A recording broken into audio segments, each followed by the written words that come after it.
So this week, we not only introduced metaphor, but I was also asking you to complete a practice reading test of the Trevor Noah Born a Crime. And that's for reading comprehension.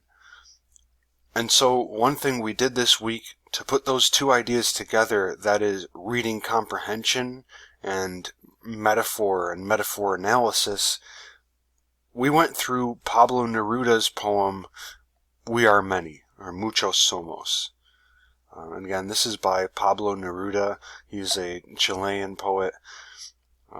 This is one of my favorite poems. And so, as you read along, you can find many different translations of this poem, by the way. As you read along, look for the metaphor. There's one major metaphor in this poem that we'll talk about when I'm done reading. And it pops up in a lot of different ways throughout the stanzas in this poem. But we'll talk about the metaphor and its possible meanings and all of that. But here's the poem. Muchos somos, we are many. Of the many men that I am, that we are, I cannot find a single one. They get lost under my clothes. They went to another city. When everything is ready for me to show my intelligence, the fool that I have been hiding takes the word in my mouth. At other times, I fall asleep in the middle of distinguished society, and when I look for the courageous in me, a coward that I do not know runs away with my skeleton to take 1,000 delectable precautions. When a valuable house is burning, instead of the fireman that I called, a pyromaniac shows up. And that is me. I'm disorganized. What do I have to do to pick me? How can I rehabilitate myself? All the books that I read celebrate brilliant heroes, always sure of themselves. I die of envy for them. In films of winds and bullets, I'm envying the horseman. I'm admiring the horse. But when I ask for the bold one, the old lazy one comes out. And so I don't know who I am. I don't know how many I am, or we will be. I'd like to ring a bell and bring out the real me, because if I need myself, I should not disappear. While I'm writing, I'm absent, and when I come back, I'm already gone. I'm going to see if what happens to me happens to other people, if there are as many like me, if they look like themselves. And when I have found out, I'll understand things so much better that in order to explain my problems, I'll talk to them about geography. Okay, so lots in there, but let's start from the top, because again, the metaphor in here comes right off the bat, and then there are only one or two spots in the poem where it lets up when it's not speaking metaphorically, but most of this poem is actually speaking metaphorically. So we'll start with the first 3 lines here. Of the many men that I am, that we are, I cannot find a single one. They get lost under my clothes. Okay, so we remember that a metaphor is comparing two things that are unalike. And so, in this first stanza, what are the two things that are being compared, which are unalike? Okay. And remember that I said metaphors a lot of the times will use the verb to be. So let's find the verb to be. Okay, I am. We are. Alright, so what is being compared here? Of the many men that I am. So even in that first phrase we have it. Me, I'm talking as the speaker of the poem here. I am comparing myself to many men. So obviously, I am not many men. I'm one man. I'm one person. But if the poet is comparing himself to many men, what is that essentially saying? I can't find a single one. They get lost under my clothes. So that's another clue too, to say that they get lost under my clothes. So that means that's further reinforcement for the idea that maybe he's talking about all of his different personalities. And so what you're seeing is the phrasing and the idea of this poem, we are many, talking about himself as a we. That's kind of the running metaphor of this poem, is he's comparing himself and his personalities to having many different persons, to actually being many different people.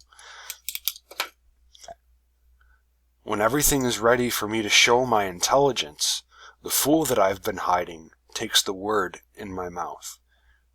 And so this stanza right here, I think, takes the metaphor to a very relatable place. Who hasn't experienced this? You spend hours rehearsing something, maybe you're preparing for a job interview or a presentation or even just a conversation that is important to you that you want to have with someone.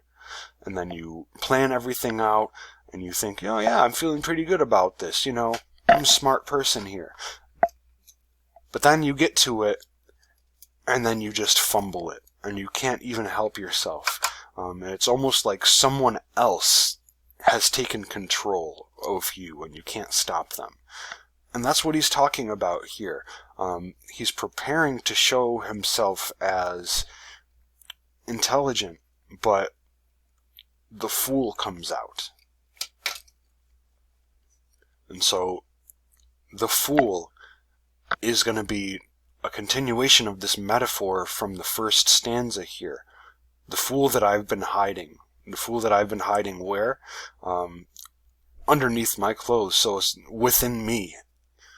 To say that I can't find a single one of these people that I am because they're lost under my clothes, that is to say that they're a part of me. So the fool that I've been hiding within myself comes out. So it's a continuation of the metaphor.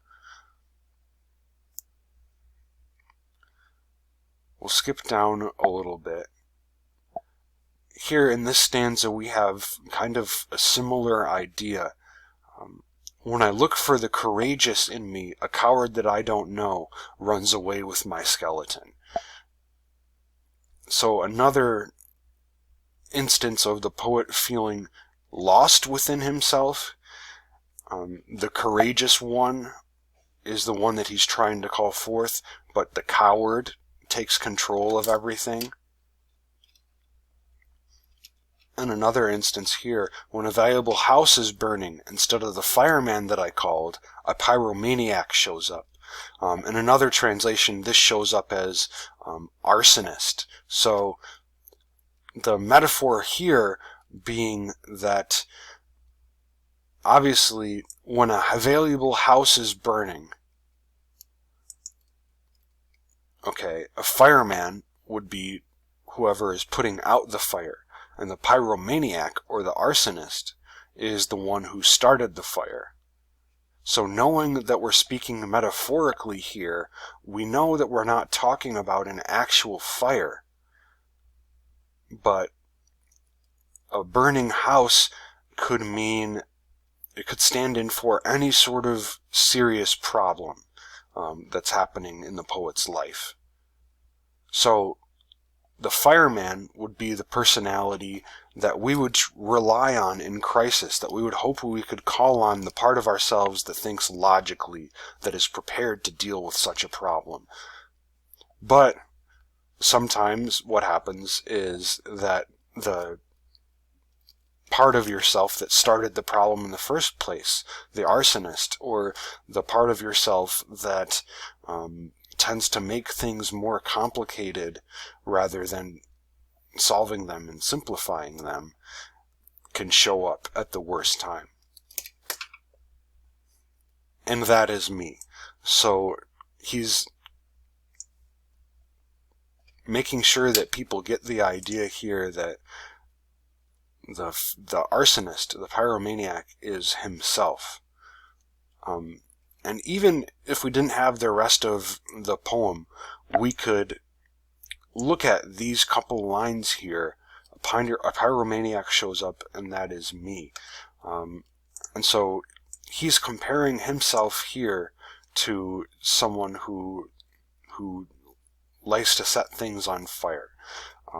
So someone who likes to see things burn, someone who likes to maybe cause trouble. And that's just one of the ways that he's using metaphor to describe his situation that he's in.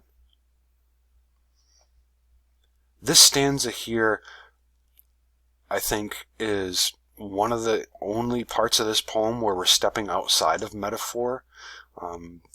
In this stanza, I think that he's describing his state of mind a little bit more in a straightforward way, which I think is helpful.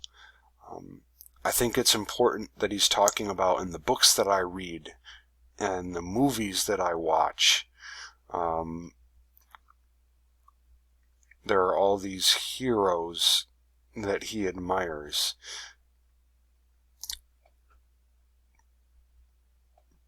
But he's comparing himself to them. And from the other stanzas, we understand how he feels about himself here. And so, how do you think these heroes compare to how he feels about himself?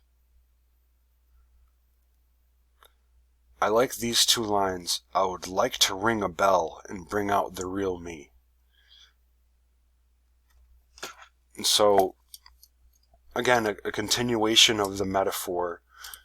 So, I would like to ring a bell.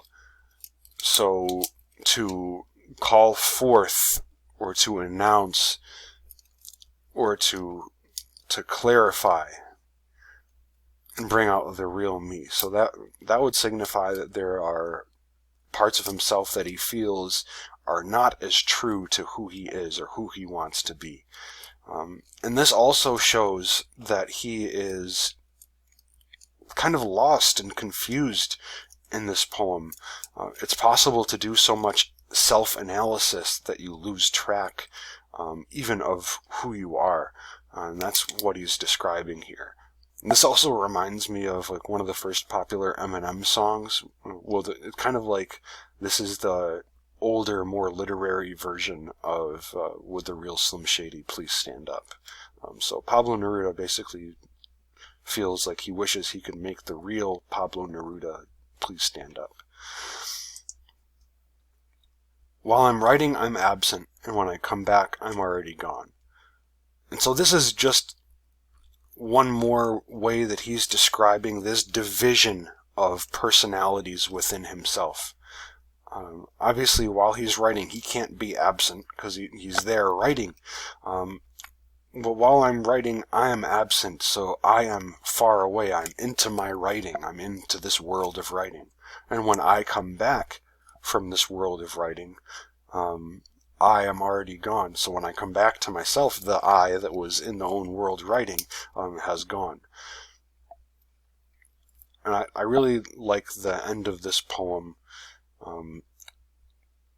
I'm going to see if what happens to me happens to other people, if there are as many like me, if they look like themselves, and when I've found out, I will understand things so much better that in order to explain my problems, I will talk to them about geography. So the metaphor here has been comparing a personality to a whole host of different characters, and each character standing in for an aspect of the self that the poet either likes or in a lot of cases does not like. But here, when he says talking about geography, he's taking the metaphor to a different place.